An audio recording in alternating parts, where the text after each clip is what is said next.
2025। আজকে হচ্ছে গণেশ চতুর্থী পুজো। তো এই দিনে আমি আজকে ব্লগটা এখান থেকে শুরু করছি। আমি তো বেশি বড় করে পুরোহিত দিয়ে আমি কখনোই পুজো করি না।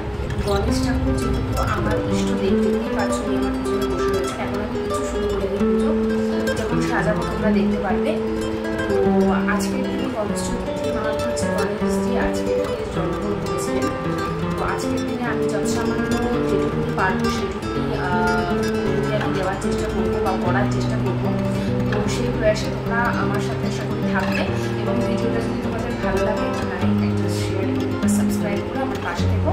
তো আজকের ভিডিওটা এখান থেকে শুরু করছি। তো চলো আমরা দেখি। প্রথমেই গণেশজিকে বসানোর জন্য, আমার ইষ্টদেবকে বসানোর জন্য আমি একটি জলচৌকি নিয়ে নিলাম। জলচৌকির উপরে আমি নতুন বস্ত্র কিনে নিয়ে এসেছি বা আচ্ছাদন, সেটা আমি পেতে নিলাম।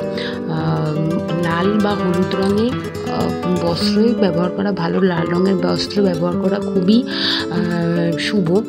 তো এই রকম ছোটো ছোটো পদ্ম দুটো নিয়েছি, কারণ শুধু এইটার উপরে তো বসাবো না, তার উপরে দেবো। একটার উপরে গণপতি বাপ্পা বসবে এবং তার দুই পাশে তার দুই স্ত্রী বসবেন, ঋদ্ধি এবং সিদ্ধি। তো তার সবার জন্যই আমি ছোট ছোট আসন নিয়ে এসেছি। আচ্ছা, তো আগের বছরে পঞ্চামৃত দিয়ে আমার স্নানাভিষেক হয়ে গেছে। এরপর আমি তৈরি করে নেব হচ্ছে এরপর সুগন্ধি জল দিয়ে আবার স্নানাভিষেক করে আমি গণেশজির যে বিগ্রহটি রয়েছে তাকে ভালো মতন আমি মুছিয়ে নিচ্ছি। এই হচ্ছে আমার গণপতি বাপ্পা, তোমরা দেখতেই পাচ্ছ। এবার যে জলচৌকিতে আমি আসনগুলো পেতে রেখেছিলাম সেখানে পান পাতা, গুঁড়ো আতপ চাল, সামান্য কিছু জব এবং ফুল সহযোগে আমি আসনটা প্রতিষ্ঠা করে নিচ্ছি। তো মাঝখানে বসিয়েছি গণপতি বাপ্পাকে এবং দুই পাশে তার দুই স্ত্রী ঋদ্ধি এবং সিদ্ধিকে আমি আসনে প্রতিষ্ঠা করে নিচ্ছি। আচ্ছা, এরপর কিছুটা গঙ্গা মাটি আমি নিয়ে নিলাম।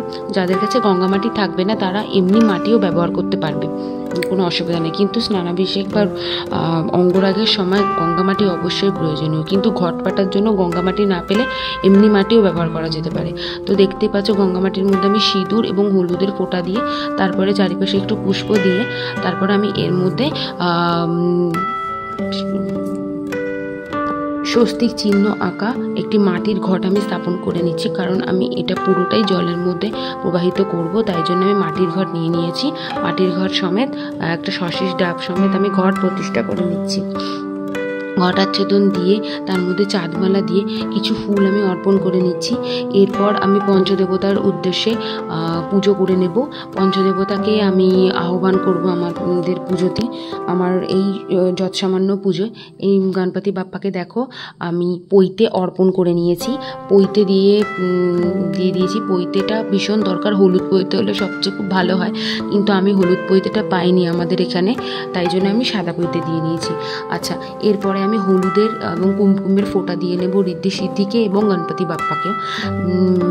পুজোতে অনেক নিয়মকানুন থাকে, সব নিয়মকানুন তো আমরা জানতে পারি না। আমি যতটা পেরেছি করার চেষ্টা করেছি। বারবার বলছি, অনেক কিছু হতে পারে, ভুল ত্রুটি যদি আমার দ্বারা হয়ে থাকে পুজোয় তোমরা আমায় মার্জনা করো, এবং আমার এই ছোট্ট প্রয়াস আশা করে থাকবে। তারপরে আমি গণপতি বাপ্পার ডান হাতে দিয়ে দিয়েছি চাঁদমালা। তারপরে আস্তে আস্তে করে ছোট ছোট এই কাজগুলো দেখে মনে হয় যে অল্প সময়, কিন্তু বিশ্বাস করো আমি সকাল 10:30টায় বসেছি, দুপুর 1:45টায় আমার পুজো শেষ হয়েছে। তারপরে একটা পদ্ম ফুলও ভীষণ প্রিয়, তো আমি পদ্ম ফুল অর্পণ করে নিয়েছি। তোমরা দেখতে পাচ্ছ আমি 21টা দুব্বার মালা আমি অর্পণ করেছি, 21টা জবা ফুলের মালা আমি অর্পণ করে দিয়েছি গণপতি বাপ্পাকে। আচ্ছা, এরপর ঋদ্ধি সিদ্ধির কাছেও ফুল অর্পণ করে নেব এবং হাত জোর করে পুষ্পাঞ্জলি নেব।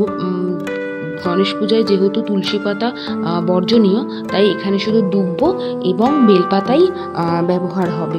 এবং ঋদ্ধি সিদ্ধিকেও দেখো আমি ফুল বা পুষ্প দিয়ে আমি পুজো করে নিচ্ছি। এবং এবার পুষ্পাঞ্জলির পালা, তো বিভিন্ন মন্ত্র সহযোগে আমি পুষ্পাঞ্জলি দিয়ে নিচ্ছি আর ঘটের মধ্যে দিচ্ছি। এবার দেখো ছোট ঘটের জন্য পুষ্পগুলো পড়ে যাচ্ছে, তাই জন্য আমি ঠিক করলাম যে আমি পুষ্পাঞ্জলির যে পুষ্পগুলো সেগুলো আমি গণপতিজির চরণে আমি অর্পণ করব। আচ্ছা, এরপরে আমি হাত জোর করে পুষ্পাঞ্জলির পর প্রণাম করে নিচ্ছি। তারপরে আমি একটু মঙ্গলদ্রব্য সাজিয়ে নিলাম, তোমরা দেখতেই পাচ্ছ। এই মঙ্গলদ্রব্য পান, সুপারি, হলুদের গাঁঠ, সিঁদুর সব দিয়ে নিচ্ছি। আচ্ছা, এখানে আছে মাসকলাই, গোটা সুপারি, 1 টাকার কয়েন এবং লক্ষ্মী করি। এটাও আমি গণেশজির উদ্দেশ্যে অর্পণ করে দিচ্ছি। এরপরে আমি আস্তে আস্তে ভোগ নিবেদন করব। এটা হচ্ছে চালকলার ভোগ।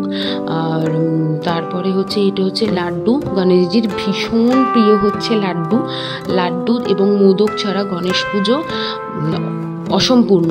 আর কিচ্ছু যদি না দেও তাও লাড্ডু এবং মোদক, দেখো আমি নিজের হাতে মোদক বানিয়েছি। এই মোদক এবং লাড্ডু, নাড়ু এগুলো সব আমার নিজে হাতে তৈরি করা। এবং আমি প্রত্যেকবারই পোলাও দিই, পোলাও বা অন্যের কিছু দিই, কিন্তু এবার আমি লুচি বা প্রসাদ দিয়েছি। তো একে একে এগুলো সবই মন্ত্র সহযোগে আমি অর্পণ করে নিচ্ছি। আর এটা হচ্ছে পরমান্ন। এরপরে একটুখানি পঞ্চপ্রদীপ দিয়ে আমরা আরতি করে নেব গণেশজি। কারণ সমস্ত কিছুই আমার অর্পণ করা হয়ে গেছে, এই জন্য আমি এখন আরতি করে নিচ্ছি গণেশজির। এরপরে ধূপ দিয়ে আমরা পুজো সেরে নেব। তারপরে প্রদীপ জ্বালিয়ে আমি প্রদীপ দিয়েও তারপরে পুজো করে নিচ্ছি। এবং প্রদীপগুলো সমস্ত আমি ঘি দিয়ে জ্বালিয়েছি।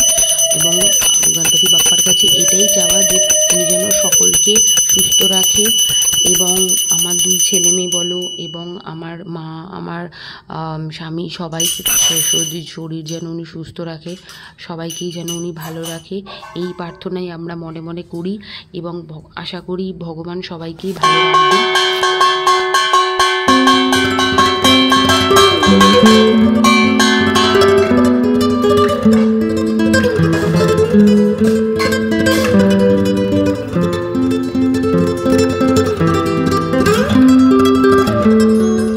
এই হচ্ছে আমার যৎসামান্য গণেশ পুজো। আর তোমাদের কেমন লাগলো একটি লাইক, কমেন্ট এবং সাবস্ক্রাইব করে আমাকে জানিও। তো আজকের মতো আমার ভিডিওটা এই পর্যন্তই। এই ছোট ব্লগের মাধ্যমে আমি আমার ইষ্টদেবের পুজো দেখালাম। ভালো লাগলে অবশ্যই একটা কমেন্ট